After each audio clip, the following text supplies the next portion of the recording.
Good morning, everybody. I think we're going to get started in here. I think our whole program has shifted a little bit. So we shortened the break to try and get back on track, but I'm not sure that we're back on track yet. But we'll do our best. I'm actually very excited to introduce Laurie Bailey to talk about some of her work on the impact of siblings. I do want to give a disclaimer before she presents some of her data.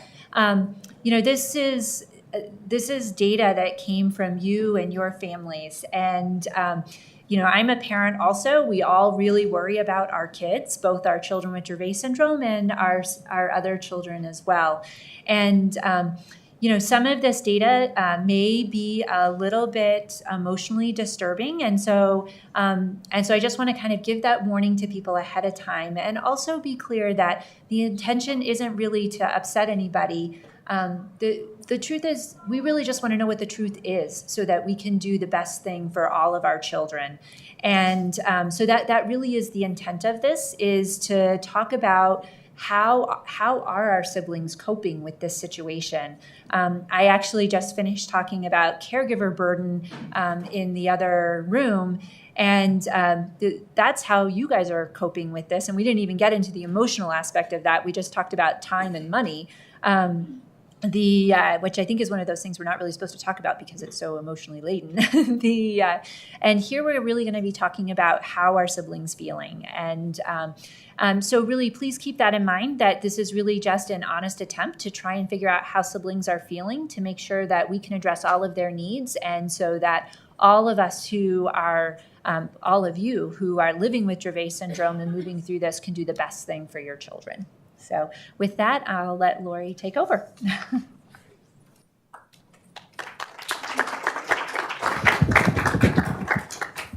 Okay, let me see if I can figure out how to make this work.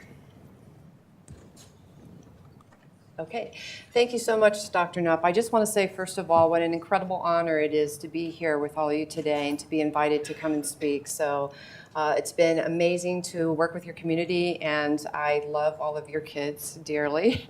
So thanks so much for this opportunity. These are my disclosures. I am an employee of Zogenix, and it was this program was funded by Zogenix. So just a little introduction. Dravet syndrome, Lennox-Gastaut, who was also, that community was also involved in the survey, and other childhood epileptic encephalopathies, really require comprehensive care. But this is not news to any of you.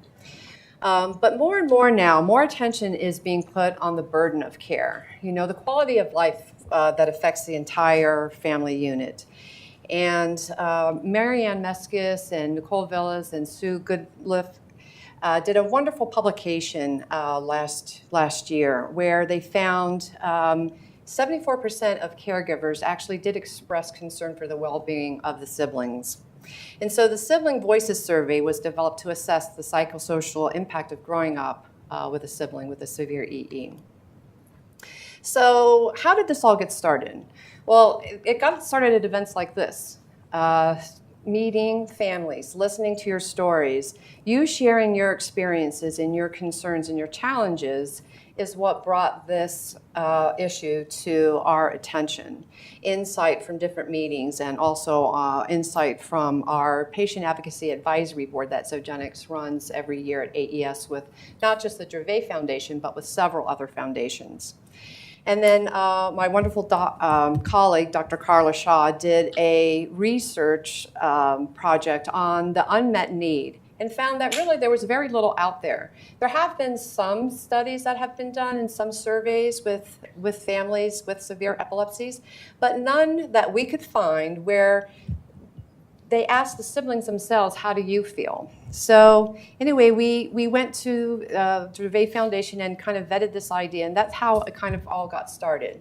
We did recruit we have a core project team that we recruited from both Dravet Foundation community as well as LGS, and we're also working with a psychologist out of the University of Washington. So we have a wonderful core group of folks who are helping us with this project. So let's jump into this. I'm going to try to go through the data piece of this fairly quickly because the most important piece of this session really is the Q&A panel discussion that we're going to have with these wonderful adult siblings. So let's talk a little bit about how we put the survey together. So we had four different surveys that we put together with our group. One for siblings 9 to 12, 13 to 17, 18 and above, and then also parents were invited to participate. We did develop it in consultation with our core group, and we beta tested everything. So every single survey, every single question was beta tested through each one of those specific groups. And then we did go through Western IRB to get approval. We recruited through patient meetings and through social media. We launched it in July of 2017. We closed it at the end of the year, and we ended up with a total of 248 respondents. So we were pretty happy about that. So let's talk about some of the information that we learned. So out of 248 people who responded, roughly half were siblings and about half were parents or caregivers. The siblings' ages ranged from 9 to 63, so a really huge range. 62% were female, 38% male. And interesting, that 90% of the siblings who responded had one sibling. 8% had two, and 2% had three. And then 38% of the siblings were actually had siblings with Dravet, and then 12% with LGS, and then the others came from other severe epileptic encephalopathy communities. And then from the parent side, which were 128 parents responded, 91% were moms, 8% were dads, and 2% were other. Most of them were married, 81%. And also a little bit interesting, 28% of the parents who responded said that their families had to relocate for healthcare reasons. So let's talk a little bit about what we found. So the questions, some of the questions were asked to assess potential mood symptoms of depression or anxiety. So this particular slide talks about depressed mood. So if you look at the slide, and I don't have the pointer here, but so there were questions that were asked to assess mood, and there were 4 different responses for most of the questions, which was not at all, a little, a medium amount, or a lot. So we took those questions and put them into 2 buckets. Not at all or a little represented no, and a medium amount or a lot represented yes.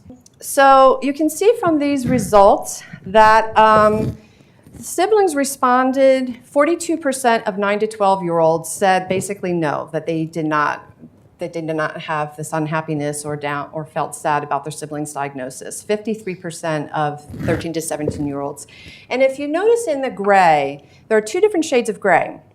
So the adults were asked to give their perspective on how did you feel when you were growing up, retrospective, and then how are you feeling today? So that's why you see with the adult siblings, you'll see that there's 2 different responses. And this particular, for this particular question, you can see they came in at the same 38%. And then what's interesting, you can see the 75% represents parents. What's really interesting that I want to point out about this particular slide is that the parents' perception of how their siblings were feeling when it comes to the depressive mood symptoms was significantly less than what siblings reported. So only 25% of parents said that they thought that their siblings were presenting with these particular types of symptoms, and it was more than double with each one of the groups. You can see in the 9 to 12-year range, 58% responded that they did have feelings of sadness and unhappiness, and 47% of 13 to 17-year-olds. In addition to answering specific questions, we also provided an opportunity for siblings to provide free-form answers. So these are a few of the free-form answers that we received from the siblings. I'll read a couple of them for you. I feel guilty because I'm the older sibling for him and a role model, but I don't think I'm doing a good job. When I think about it, sometimes I cry and it starts to make me upset. Or my concern for my parents has caused a lot of stress for me. It makes me feel guilty and also angry that I have to feel like this. So we also looked at anxiety. And in the composite anxiety scores, you can see again that the parents' response, the parents' perception to how the siblings were feeling was significantly less than what the siblings reported that they were feeling. So in the 9 to 12-year group, you can see that 29% of the siblings did report that they had feelings of anxiety. 13 to 17 reported a little bit less at 24. And then for the adult siblings, 44 and 37%. In the free-form responses, we had some of the siblings say, I try to spend some time reading or listening to music to calm me down. One sibling said, it scared me and caused me a lot of stress that I did not believe I should share with others, so I kept it to myself and it made me shut people out. One sibling said, their stress and frustration are contagious and it sits like a dark cloud above our heads. So those were some of the free-form responses. I also had Dr. Shad and I had the wonderful pleasure of spending time with many of your children at the Day of Dravet workshops last year. Now, if any of you had your children participate in there, you probably heard from them when they came back. They told us we couldn't tell you what we heard, and the reason for that is because we wanted the kids to feel safe, and so what we told them, we set it up, we said that what we're going to do is we're going to respect each other's privacy. And what we don't want to do is go back and say, so-and-so said this or so-and-so said that. But what we do encourage you to do is take what you learned today and share it with your family. And so we hope that the siblings did go back and do that they did share this. But what we did is we took all of the information all the insights that we got, and we bucketed them and put them into a general summary feedback so that we could actually share with you what we learned in those sessions. So with regard to emotions, the siblings had expressed fear about their siblings having seizures and that their Dravet sibling might die. Some of them were overwhelmingly emotional when they did talk about it, but they were able to calm after talking about their fears. There were some that did express some anger at the situation. And there were some siblings that seemed more detached, but most of them were very expressive. Some did express some stress regarding the family's financial situation. And every single one of them were very proud of their Dravet sibling, and it was very, very clear.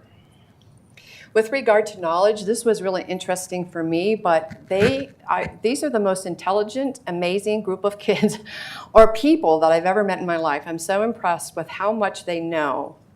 But despite how much they know, their desire to know more is very strong. They want to know as much as possible. They loved talking to the other kids about the seizures. It was just really, really incredible to see them open up and share with each other. And then one of the things that we learned was that when parents don't share information, they know when you hide information, and it makes them feel more insecure and more anxious. And they would rather know and have you tell them so that you know that they're in the know. That would make them feel less anxious.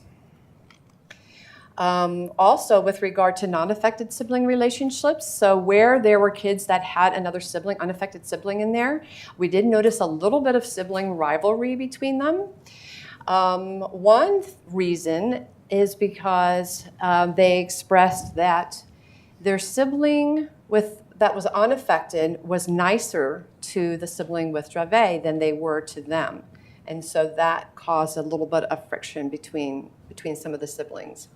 But we also noted that some of them were incredibly closely bonded. They looked out for each other, protecting each other. It was really, really incredible to see. And that happened especially when there was a bigger age difference between the siblings. And then for sleep issues, some of them did admit that they did have trouble falling and staying asleep. And there were others that expressed that they had absolutely no trouble sleeping. And it was when the Dravet siblings slept with the parents that they were comfortable, that they felt safe, that they could sleep. So that we got that feedback as well.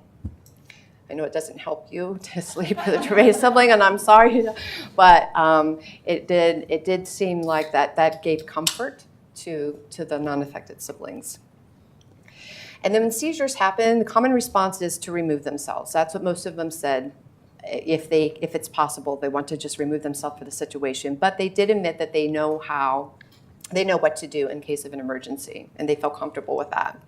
Some of them did express that they needed more time with their parents, but it was really interesting because most of them actually said that we understand why our parents need to spend more time with our Dravet sibling, and we're okay with that. So they were so mature, really, really amazing. And then, and also most of them stated that they were able to participate in extracurricular activities. Like they didn't feel like they were missing out on being able to do things, most of them, that the parents did a really great job of making sure that they had opportunities and they expressed that. And then what was really cool is, and I'm going to end on this last piece with regard to these insights, is that, all the Dravet children are not the same. They're all functioning at different levels. And it was really cool to see that for the siblings who maybe had higher functioning sibling, listen to the siblings, talk about their experiences who maybe had a lower functioning sibling, and the empathy and the way they were able to show compassion and their response was really quite incredible. I mean, you could be very, very proud. You should be very proud of all of your kids because they were just incredible, amazing, amazing kids. So thank you for that honor of being able to spend time with your children. One other quick thing that I just want to bring up is that in some of this data, we're trying to get it out there into the scientific community, and one of the ways we're doing that is through abstracts and posters. And we were lucky enough to have the Southern Pediatric Neurology Society accept one of our abstracts. And Dr. Carla Shad presented some of these findings there to clinicians. And it was just incredible. I won't go through all the points, but just they admitted that families come in, and most of them said that they might ask the parents how they're doing, but very few ever ask the siblings how they're doing. And all of them acknowledge that we need to do a better job. The clinicians need to do a better job of making sure that the entire family unit is being cared for, not just the patient. And that was really eye-opening for them, and it was really wonderful feedback for us and great to be able to get this out there in that community. So with that now, I'm going to end there because we have these amazing, wonderful adult sibling panelists who are going to talk. We're going to enter our discussion. So we have Lilah, Kelli, and Danny. They're going to introduce themselves. I'm going to turn it back over to Kelli Knupp, and she's going to moderate that session for us. So thank you so much. Thank you.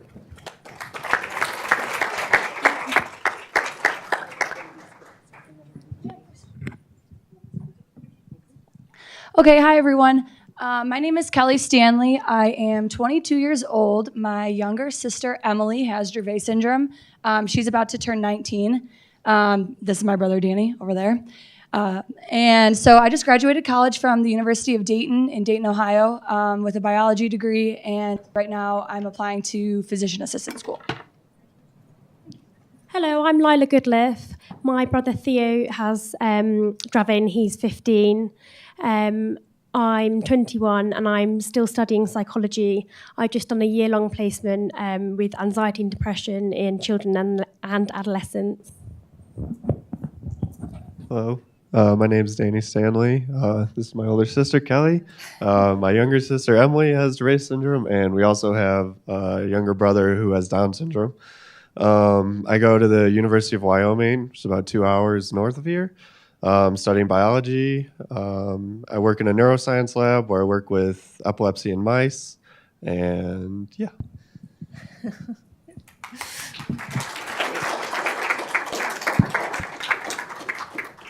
So I want to thank all of you for being willing to do this, because it's very brave of you to talk about this.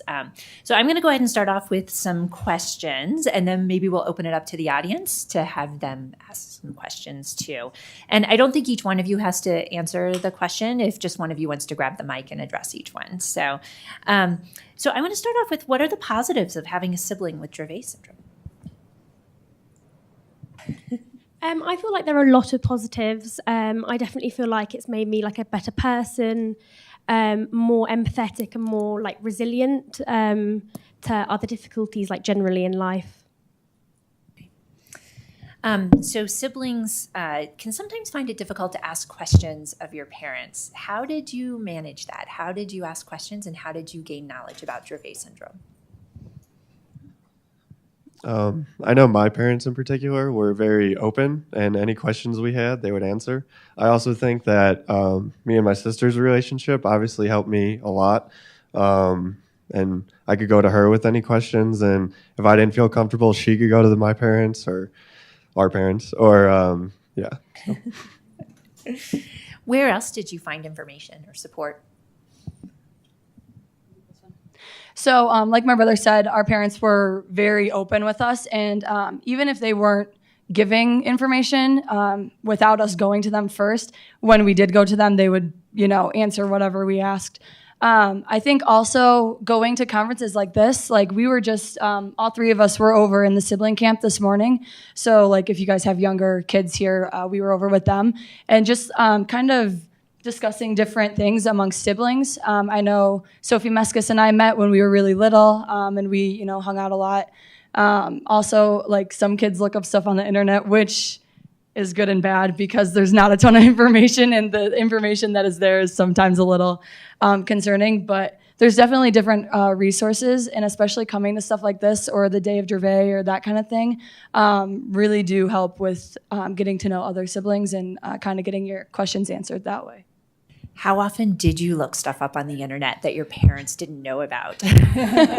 So we were talking about this last night, actually. And this is full Vegas, right? Like nothing leaves the room. Yeah. I mean, my mom is here, so you know what so we were actually talking last night how all of our siblings, when they were diagnosed, it was very early on in the diagnosis of Dravet syndrome. Like it was very early before a lot of information was known. So we would look up stuff and be like, oh my, like the stuff that we would find is just like incredible. And kind of, like I said, really vague and doesn't really tell you that much. So, I mean, I do remember looking up stuff and just having no idea what the statistics of it meant or what, it was even really saying. So it's, like I said, it's a hit or miss sometimes with that. So why don't we open up to some questions from the audience? If anybody has questions for our panel, are you going to go around with the mic? No. That's your job.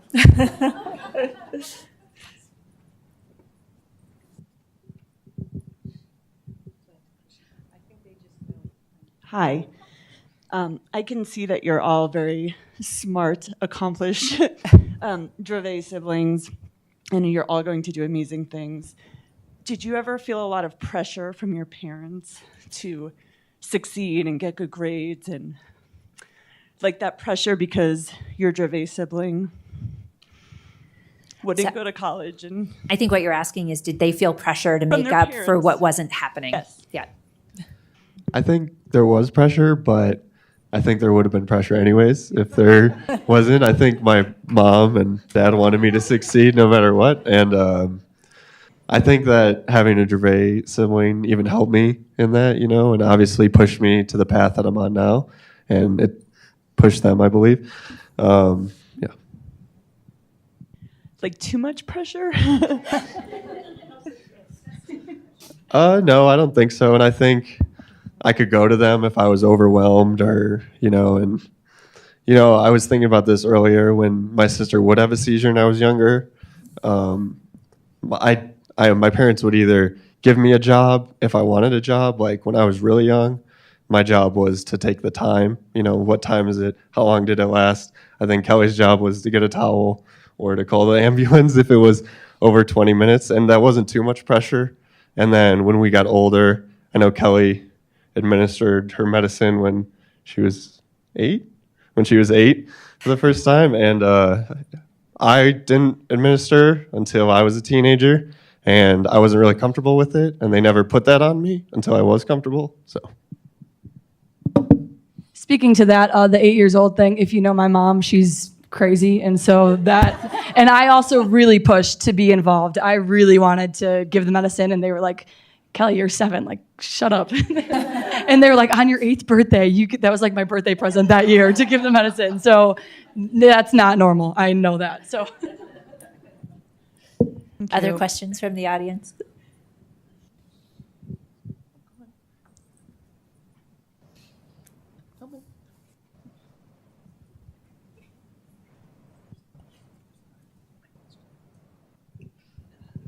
That was a long walk. Hi.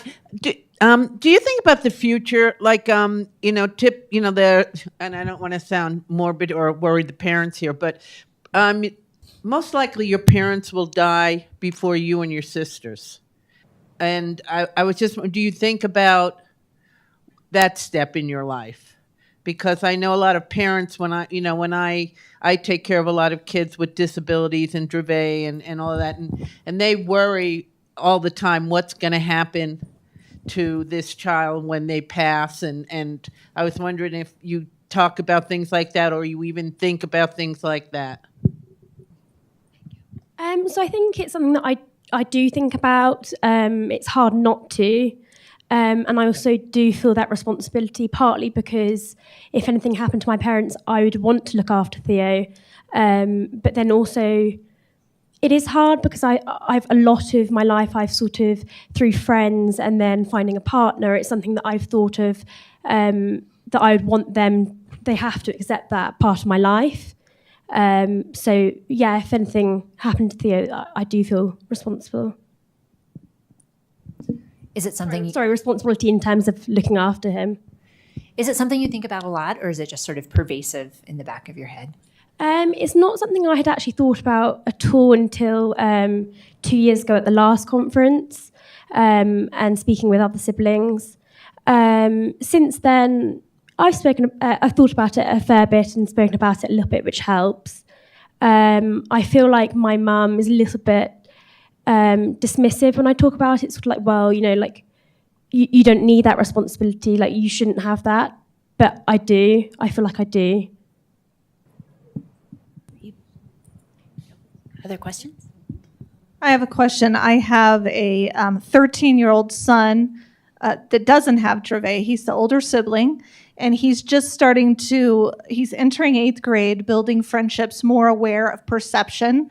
Every time my family goes out to dinner, if we attempt to go out to dinner, I feel like I should have a little card that explains Dravet so people stop staring, and I'll just politely hand them the card and say, no, he's not autistic, and move on. But I'd like to know from you, how do you talk to your friends, or how did you tell your friends in that age bracket of 13 about your sibling? Did you explain Dravet? What did you do? What advice could I give my son?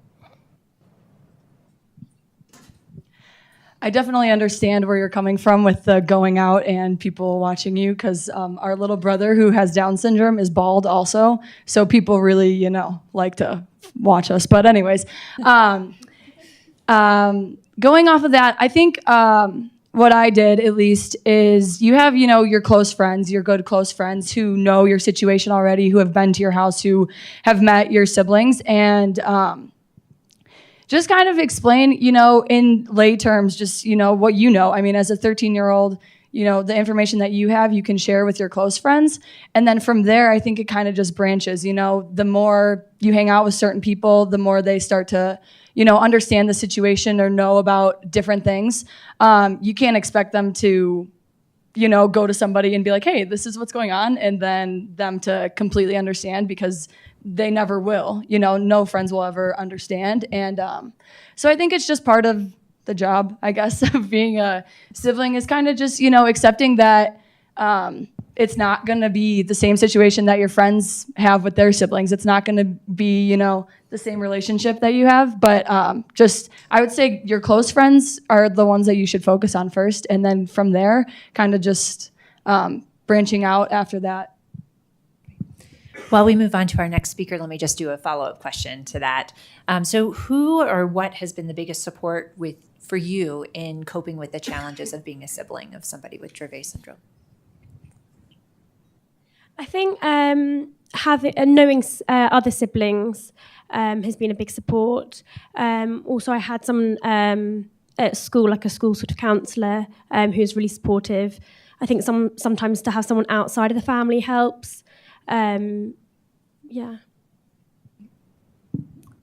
Our next audience question.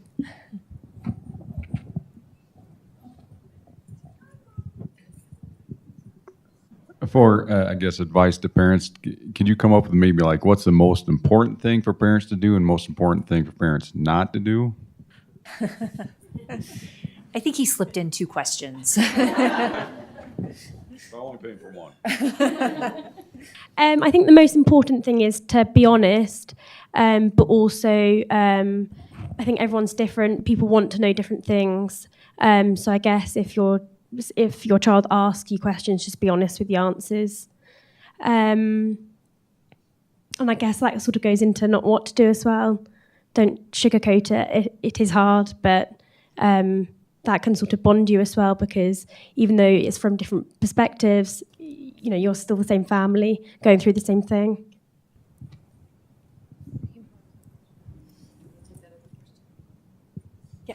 Yeah, that's fine.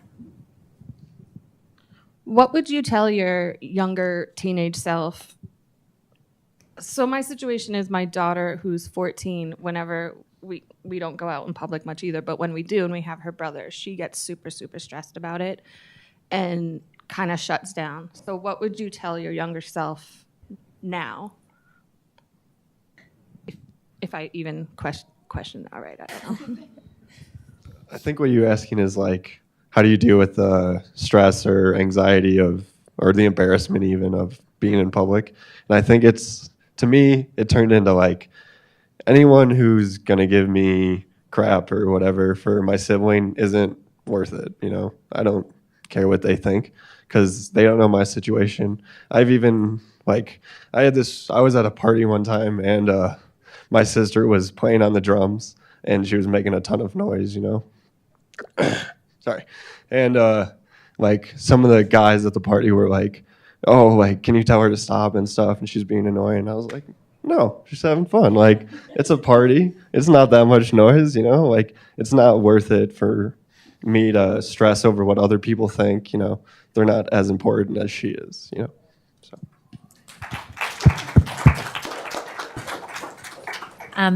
I think we have time for maybe 2 more questions. So if we can just do 2 last questions from the audience.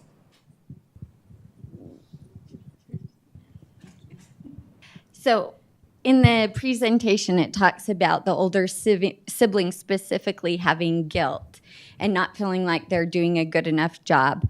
And that's a lot of pressure on you guys that I know that the parents don't try to put on you, but as a child, and you guys are so responsible and you take that on yourselves, what can we do as parents to help with that guilt? Because I see it in my older children, but also my younger children. And that's something that we don't want you carrying the burden of. How can we help lighten that burden?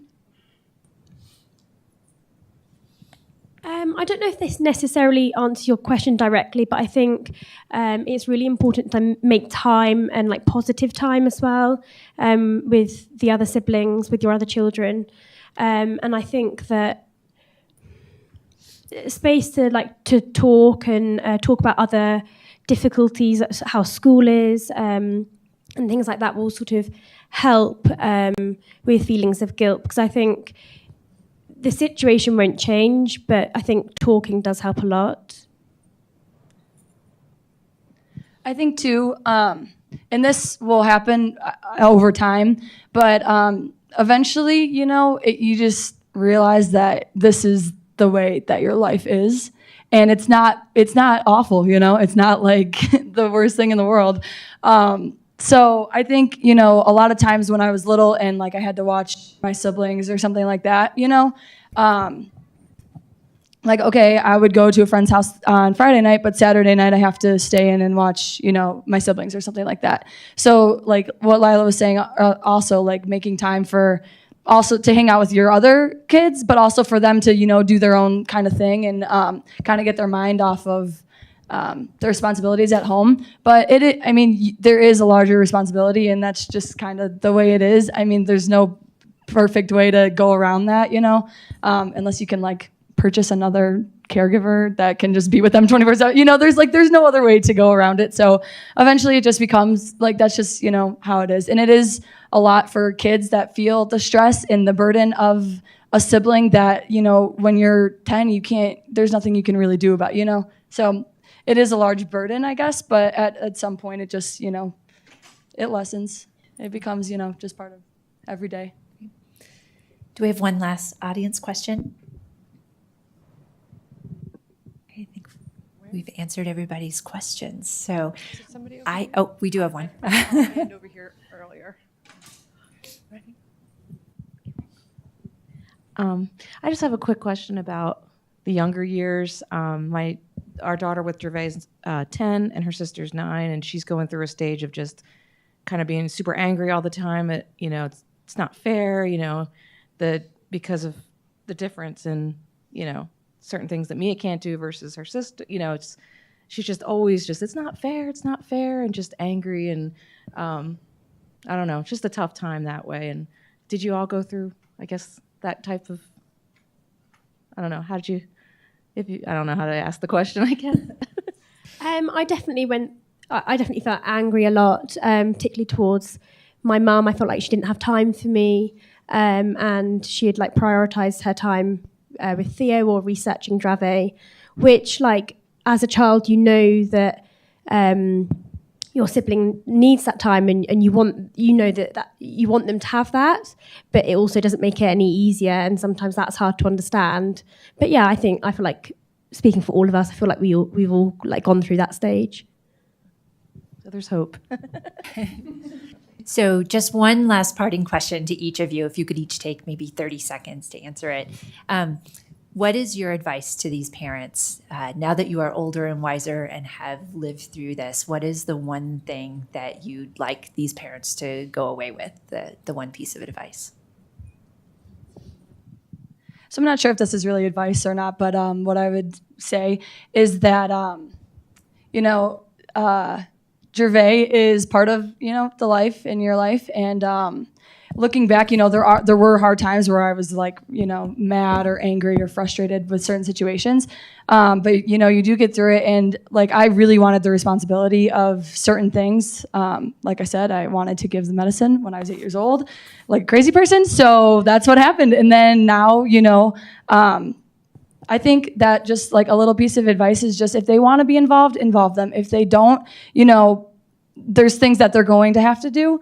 But just, make time for them. And I think it will be okay. It will be. Yeah, sort of similar to that, really, like make time for your other children. It's sort of like the quality time over the quantity, half an hour, but that's their space. Go out the house so you don't have the distractions. And yeah, just be honest and answer questions they have. I think just what they said, be honest with them, make time for them. Yeah. Great.